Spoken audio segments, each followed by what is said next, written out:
À 17 ans, il se fait arnaquer dans un parking. À 25, il vend une Rolex à MrBeast, juste avec un compte Instagram. Pas de boutique, pas d'employé, juste lui, un iPhone et un excellent sens des affaires. Mais le plus fou, c'est qu'il a failli abandonner juste avant de tout exploser. Voici l'histoire de V et comment un inconnu sans réseau, sans diplôme, est devenu l'un des vendeurs de montres les plus respectés. Reste bien jusqu'à la fin, parce que tu comprendras pourquoi des millionnaires lui écrivent en privé sur Instagram. Mais avant d'en arriver là, faut revenir au point de départ. Il n'a pas de réseau, pas de diplôme, pas de père dans le business, pas d'oncle à Dubaï. Ce qu'il a, une petite chambre, un vieux Xiaomi et la dalle. Il enchaîne les petits tafs. Livraison de pizza, stand au marché, stage de merde en mairie. Le genre de truc que t'oublies vite, sauf quand t'as pas le choix. Un jour, il tombe sur un mec qui vend des sneakers au bord d'un terrain de foot. Le gars sort des Yeezy du coffre d'une Clio, 150 € la paire. Tout le monde saute dessus. Lui, il ne comprend rien.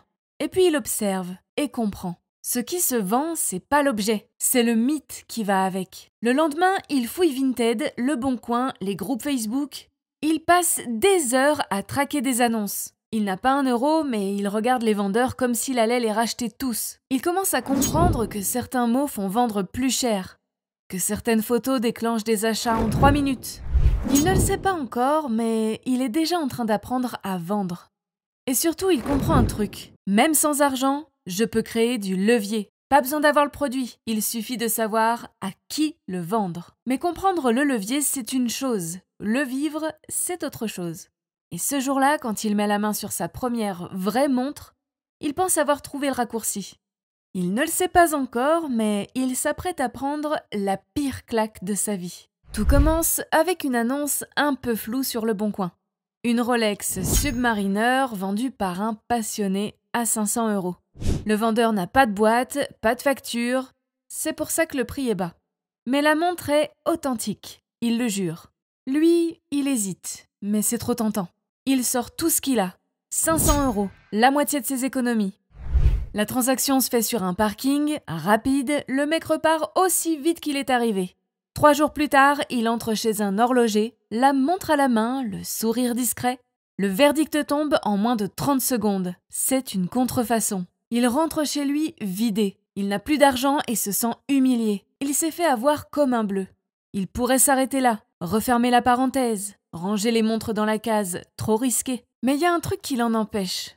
Parce qu'au fond, cette claque, elle lui fait plus de bien que de mal. Elle lui montre que ce monde existe, que les montres peuvent valoir cher, très cher, et que certains savent en vivre. Et ce jour-là, il décide. Il apprendra tout. Il ne se fera plus jamais avoir. Il passe des semaines à s'instruire. Forum d'horlogerie, vidéos YouTube sur les Rolex, discussion Reddit à 2 h du matin. Il apprend tout. Il note tout. Mais il comprend vite un truc. Tu ne deviens pas marchand en restant derrière un écran. Alors un matin, il prend une vraie décision. Il achète une montre authentique, revue, revendable, et il monte dans le train direction New York City. Il ne le sait pas encore, mais dans quelques heures, il aura encaissé son tout premier bénéfice. Il arrive avec une montre dans la poche. Pas de plan, pas de contact, pas de backup, juste un objectif. La vendre. Il marche dans Midtown, tourne dans le quartier de la 47e, là où tous les marchands de montres, bijoutiers et brocanteurs se croisent. Un monde à part, rapide, bruyant, cash. Il entre dans une petite boutique. Derrière le comptoir, un gars à la barbe bien taillée, l'air pressé. « Tu veux vendre ou acheter ?»« Je vends. Montre-la. » Il sort la montre, pianote sur une calculatrice. « Je t'en donne 3200. » Il hésite. C'est pas mal, mais il tente une contre-offre. Un peu tremblant, pas très sûr de lui, le vendeur sourit, secoue la tête. « Allez, 3400 et c'est réglé. » Il ne négocie pas plus. Il accepte. Il sort de la boutique, 200 $ de marge, première vente, premier sourire. Il n'a pas gagné une fortune, mais il vient de comprendre un truc. Ce business est accessible et il a sa place dedans. À partir de là, tout s'accélère. Il apprend plus vite, il achète mieux, il vend plus. 1 montre, 2, puis 5. Les semaines passent, il continue à vendre, 1 montre par semaine, parfois 2. Les marges augmentent, les clients deviennent plus exigeants, mais aussi plus sérieux. Un jour, sur un coup de tête, il filme un petit extrait. Il montre une montre qu'il vient de recevoir, parle face cam, juste une phrase. « Cette pièce, je l'ai achetée 8700. Je vais la revendre 10 200. » Il poste ça sur TikTok sans attendre grand-chose. Le lendemain, la vidéo fait plus de 100 000 vues. Et surtout, les DM explosent. Tu fais quoi exactement? C'est quoi cette montre? Tu peux m'apprendre? Tu l'as encore? Je peux t'en acheter une?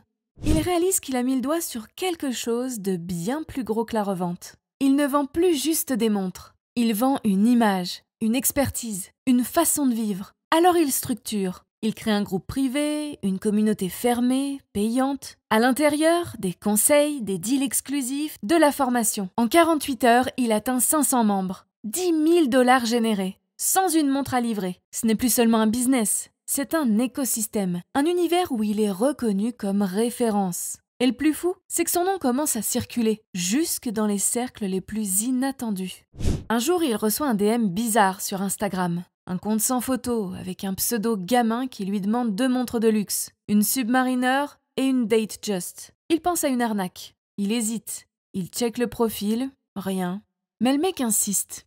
Il paye cash sans négocier. Puis, il reçoit l'adresse de livraison. Une seule ligne, un seul mot, @MrBeast.com. Il vient de vendre 2 montres à l'un des potes de MrBeast. Sans pub, sans site, sans boutique. Ce jour-là, il comprend que tout peut arriver quand tu maîtrises ton image.